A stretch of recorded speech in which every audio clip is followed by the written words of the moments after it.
Kinga pai ku ya ko tu pakawaro ke tau masiki. Ne tau paki mai tau ke tau mai ke apa ni.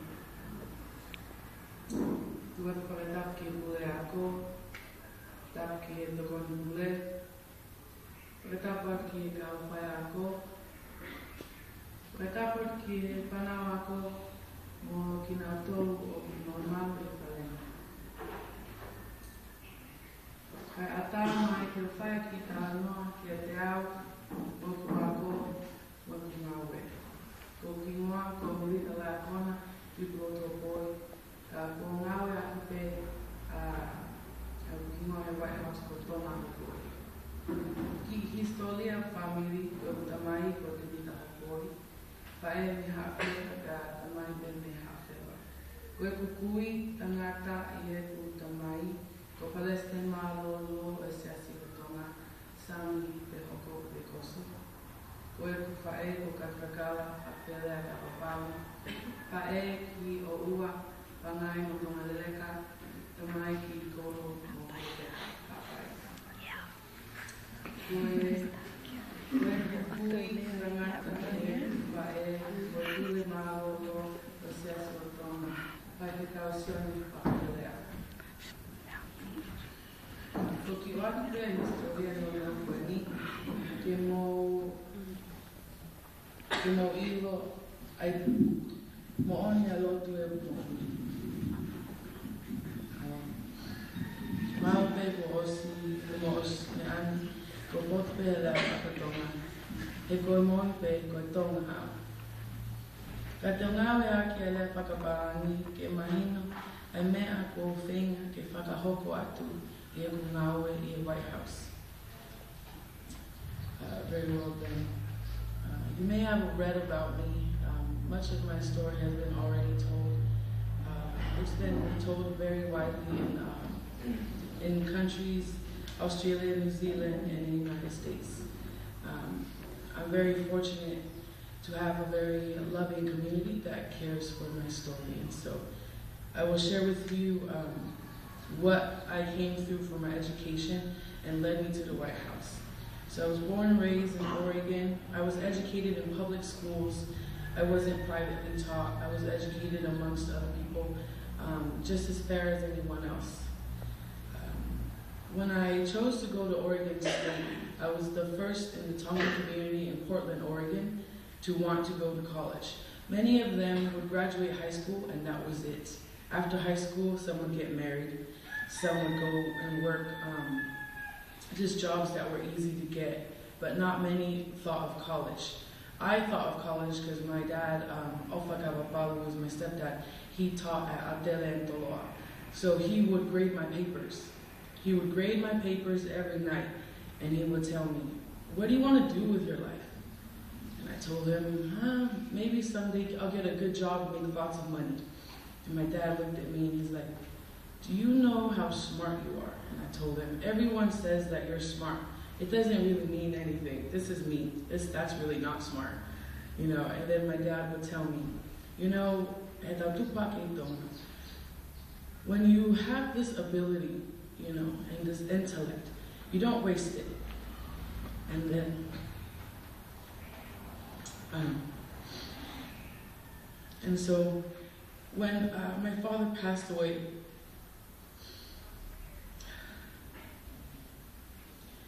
I chose to go to college. And then I went to Oregon State University, and then I changed my name to Tonga. I changed my name because I wanted to do something that no Tongan has ever done. And so I went to Oregon State University, and I changed my name to Tonga. My third year at Oregon State University, I was elected student body president. So Oregon State University is one of the largest schools in the United States. Our campus has over 30,000 students, a faculty of over 450. Our annual yearly budget is over $32 million. This is one of the largest land, grant, space, and sea schools in the United States. When the President of the United States looks for experts in environment and climate change, he goes to OSU. So that's my home. and that's the home that selected me to be student body president. So I was student body president my 3rd year, the first woman of color in 12 years, first woman in 7 years, and then the first female Tongan to be student body president of any university in the United States. And that was me. You know, and I didn't take that lightly. I took it very seriously because I knew for them, I would probably be the only Tongan they would ever meet. They, you know, mahalo nai toko walo pe to Milika Tonga in my school. That was it, you know. And I had to communicate across cultures, you know, even though I'm Tongan, even though I may look different, I still have the same values as everyone else. My church, my family, and my education. And those values communicate across the boards. Everyone has those values. And so I graduated from Oregon State the following year. Then, while I was president, the First Lady, Michelle Obama, was our keynote at commencement, and I was the student that introduced her. And she came to Oregon State because she heard of me. And when she met me in the back, she told me, I heard there was a girl here worth seeing, so I made the trip. You know, she came all the way from the White House, and she was our keynote, but she wanted to see the Tongan girl that everybody was talking about. And so that, I didn't expect to be such a figure, but I just wanted,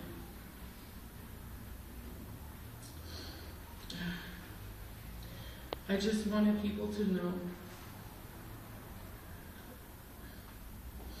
that I come from a very strong background, and that my people are very educated. I'm sorry, I usually am able to keep myself together, but this is the first time I've ever spoken to a Tongan audience, and so I apologize. But after I met her, she told me, it's people like you who make this country great. It's people who care about their own people that make this country great. And so she told me, you have to make it to DC. You have to make it to DC so they can see the Tongan girl that everyone's talking about. And so after I graduated, I applied for internship with United States Senator Jeff Merkley, and I was accepted. They loved the fact that I was student body president. Everybody loved that, so that was able to get me through the door. And then I was able to showcase my Tongan, my culture, and what I believe in. But it was through that accomplishment of being student body president that every other door opened up. Every door has opened up since then. And I'm very grateful, very grateful to have the opportunity, and I understand the responsibility that comes with it. After I interned for Senator Merkley, I traveled abroad because I wanted to gain an understanding for how the world functions.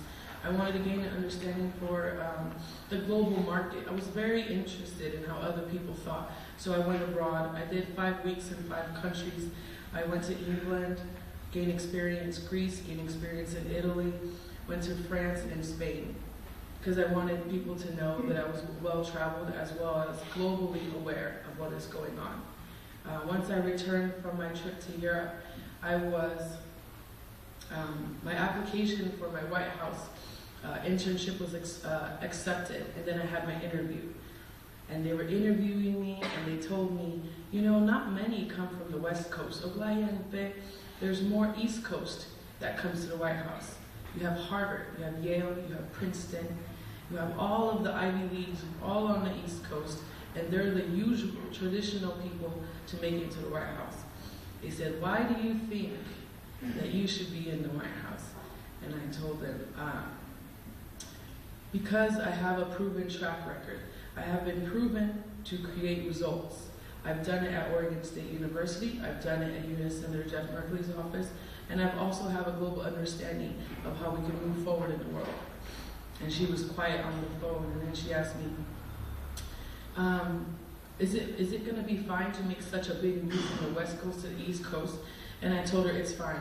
All things through God will provide, because God will always provide what you need. You just have to keep moving forward.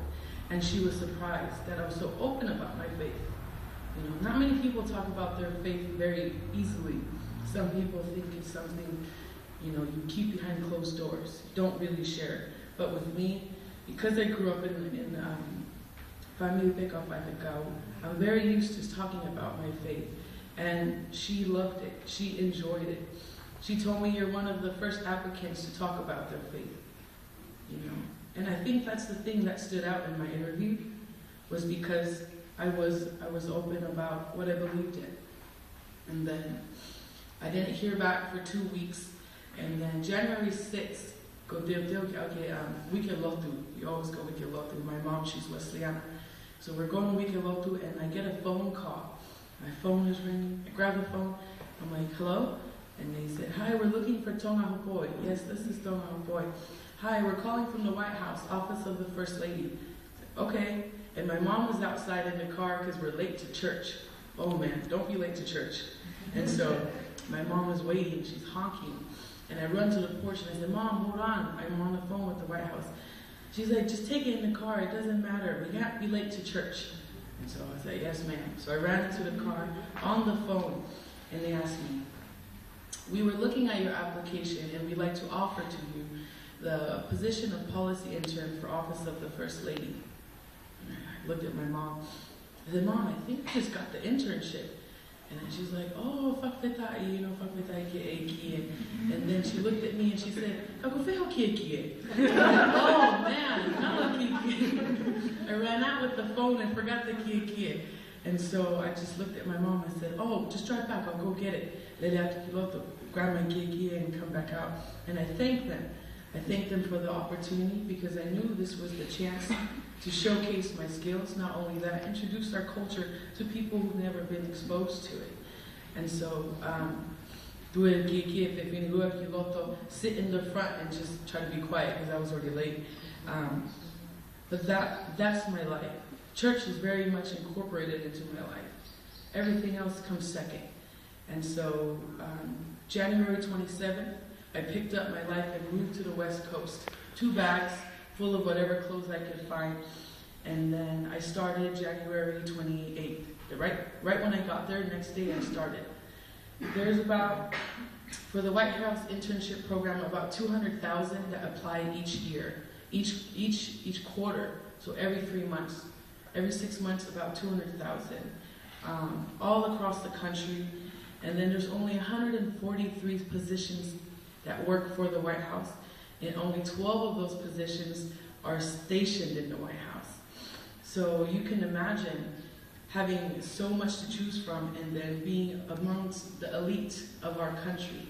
And then not only the elite, my position sat right outside of the Office of the First Lady, so I worked in the White House every day.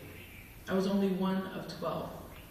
Not many were in the White House with us, you know, and so I took that very humbly, but I also understood, be responsible. Be responsible for my actions. Be responsible for how I treat others. Be responsible for my work. Make sure my work is excellent. Make sure no one can say anything about my work. So always strive for excellence. And so I worked very hard. I started off in the Office of Policy. By the end of my term, I was working for other offices, because they saw I would come in early and I would stay late.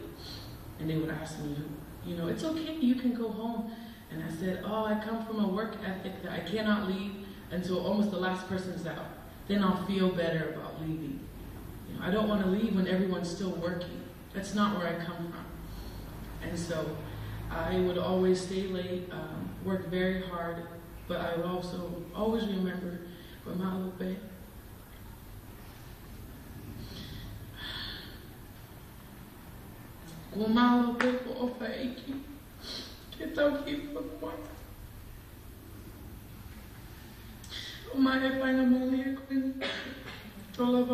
White House. I never forget that. And so I worked very hard.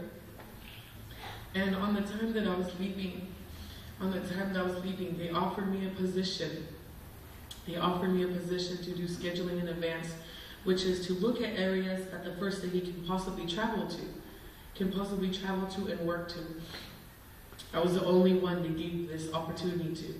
But I told them, before I set on my career of working here and being very American and very modern, I need to go back to Tonga. And they asked me, why? You're already well, spoken, and you can do Tongan, and you're very well in your culture. I told them, I don't know what's the value of my country because I've been away for so long. And I told them the only person that I understand my culture from is my mother. And my mother hasn't been back in a very long time. So it's time to go back. And so I told them it's time to go back and see what values to my people, what values to my culture, and what good I can do with the opportunities that I have. And 2 days before my flight to Tonga, they approved it. The White House approved for me to leave. They let me know that they contacted the U.S. Embassy in Suva. They'll look after me. I said, it's fine, I'm going to Tonga, I'm going home. I don't need people to look after me. This is my family. And they said, no, because now you're part of our family. You're part of the White House family, and we're going to look after you. So I told them that's fine, but I'm just going to Tonga, so it's just going home. And they told me to come and just to see what values, to the Tongan people and what's going on, and if there's any way for us to support from where we're at. And so now that I'm here, I've been also studying for my LSATs. So my future goals, just to fast forward, my future goals is I want to be a U.S. Senator. I want to be a Tongan and serving in Congress.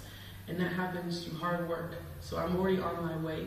I'm taking my LSATs this February, and I'll be entering Harvard Law in the next coming year.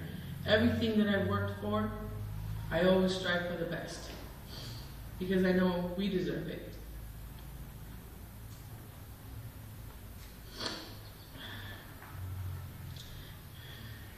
And so that's been my work so far. It's just working in the White House with goals to go to Harvard and then go to Congress in the future and represent. But not only that, just make sure that people understand the values of our culture. Before I close, I have a little story to share with you guys. The day that we met the First Lady, everyone was dressed in their best. They were very well dressed. And I told my mom, oh Mom, tomorrow we're gonna go meet the First Lady. I don't know what to wear. She's like, I said, where did you put it? She's like, in the flap of the bag. So I opened up the bag and I looked, and I found a buletaha. I said, Mom, I don't have a kie. I'm not gonna feel comfortable with buletaha there. She said, I said, oh my gosh, my mom is so funny. So I find my kie in the next bag, and the buletaha looks like this, and I have a kie. And so the next day I take it to the White House. I don't wear it because I want to make sure it's approved before I wear it. And so I don't see people in the White House wear cultural clothes. And so I asked my supervisor, is it fine if I wear my cultural clothes and my kie? She says, let me go check the other supervisor. So they go and check, and then they say, let me go check. So they have like a meeting just to talk about whether it was appropriate, because they don't want anything that's too distracting from the work. They wanted us to all look the same. They wanted us to all work together, look the same.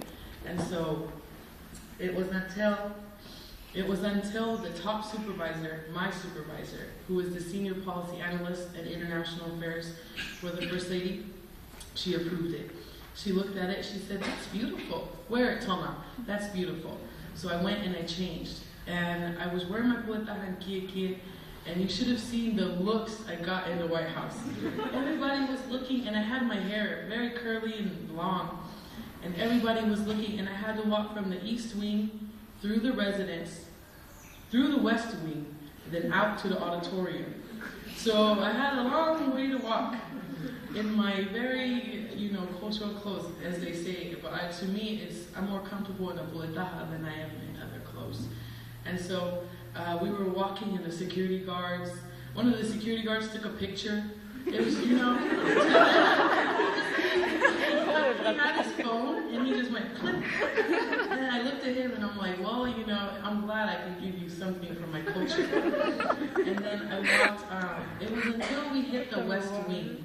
We hit the West Wing, and the president was coming out to the helicopter Marine One, and the cabinet members were coming out. And I crossed with some of the cabinet members, and I just waited. And the cabinet members were walking, and one of them turned very sharply and just looked at me, and he said, "Where are you from? Where are you from? Miss, where are you from?" And I looked, and I said, "Portland, Oregon." And he looks at me, he goes, "No, where are you from?" And I said, "Oh, the Kingdom of Tonga." And he looks at me, he's like, "Oh, right. And then he doesn't even move, he just stands there. He's like, "South Pacific?" I'm like, "Yes, sir, South Pacific." He's like, "Oh, your king recently passed." I said, "Yes, our king recently passed. And you have a new king." And we're talking. And then he said, "I think you're the first Tongan I've met in the White House."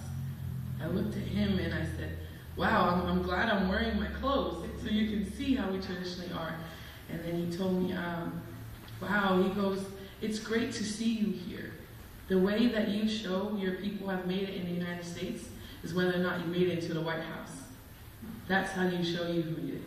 And he just told me, he's like, "Welcome, and we're very happy to have you here, to be representing for people in our country." And then from the helicopter, they're calling him to hurry up. And I asked him what was his name. And his name was Jack Lew. He's the Secretary Treasurer for the United States. Very intellectual man, very smart.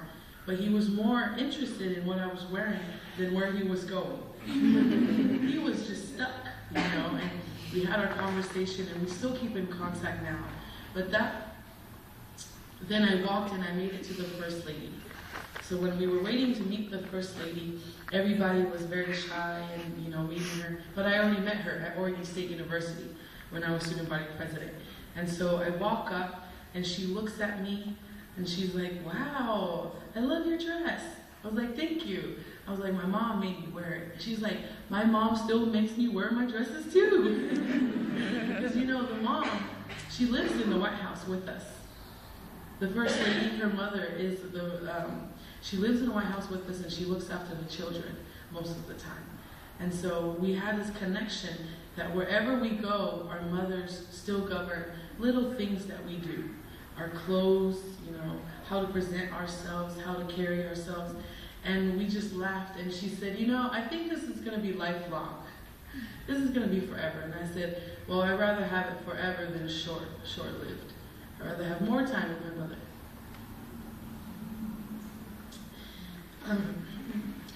And those are the experiences that I had in the White House. Very real, very organic, and very, very connecting. Everybody understood why we were there. We were all teamwork. We all worked for the First Lady, and we worked to make her look good. Our good was her good. That was it. Nobody was an individual to shine. Even though I was a Tongan girl, I tried to always keep it very low because I had a high profile. I try to give my accomplishments to others. I try to lift up others because there's a saying in the White House, "You lift as you rise." You lift others and you rise as well. And so those were the little things that I took from the White House. Just a couple things, before I open up for questions, is if you can't tell already, I'm very proud of where I come from. I walk as if Tonga is the sun. I work so that no one can say anything about where I come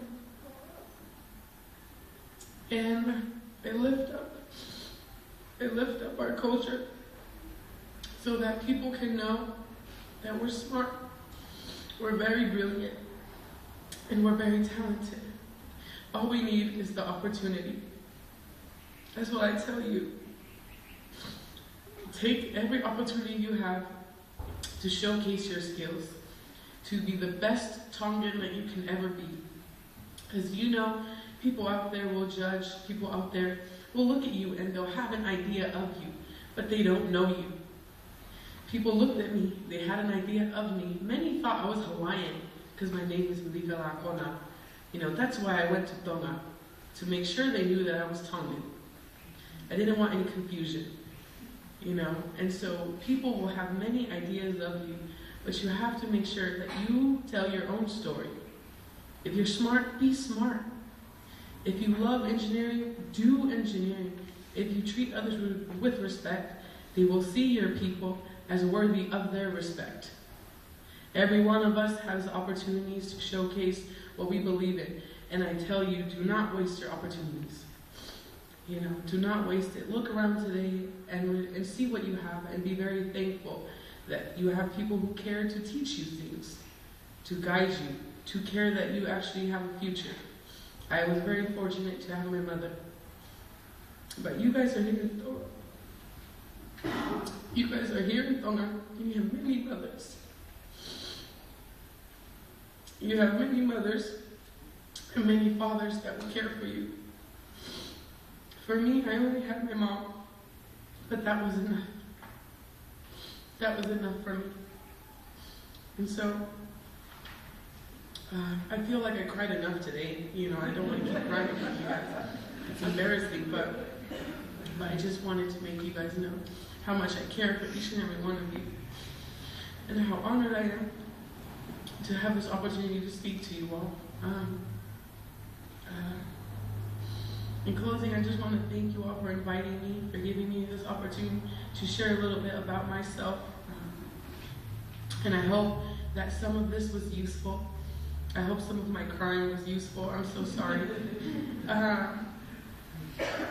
But I value very much I lotu, I family, moyako. That's the only three you need. You can do anything you put your mind to. Who would ever think that a girl from Tonga would make it to the White House? But I tell you that only God knew. Only God knew. And I was very obedient to what He wanted. I was very obedient, and I stay obedient because I have big dreams and I will follow them. And so, I just want to close and thank you all for having me here today. It's been an honor to share with you some of my story, and I hope that God keeps blessing us with these opportunities to connect and share our story with one another. And with that, go ovalaya te te mo tonu ko toa. Dua wha atu.